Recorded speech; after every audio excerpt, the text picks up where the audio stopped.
রাঙ্গুনিয়া সংসদীয় আসনত বিএনপি মনোনীত ধানা শিশু প্রার্থী হুমাম কাদের চৌধুরীর সমর্থনে ছাত্র সমাবেশ চন্দ্রকোনা লিচু বাগানত অনুষ্ঠিত।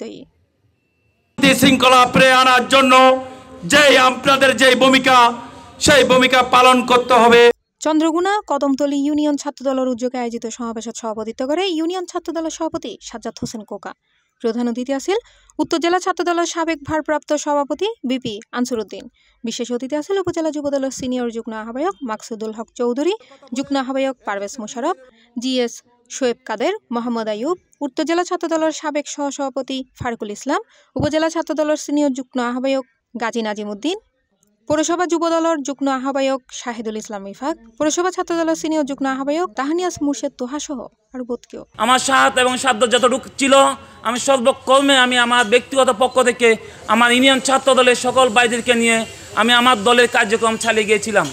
তিনি বলেছিলেন আমি যদি মৃত্যুবরণ করি এই বাংলাদেশ ছেড়ে আমি যাব না। কথা বলে এই দেশের উন্নয়নের কথা বলে আপনাদেরকে দানশীষের পক্ষে ভোট চাইতে হবে। জননেতা জনাব হুমাম কাদের চৌধুরীকে বিপুল ভোটে জয়যুক্ত করে জাতীয় সংসদে পাঠানো। সমাবেশত আগত ছাত্র অলরে আগামী সংসদ নির্বাচনত হুমাম কাদের চৌধুরীর বিজয়ীকে ঐক্যবদ্ধভাবে হাজ করিবার আহ্বান জানানো হয়।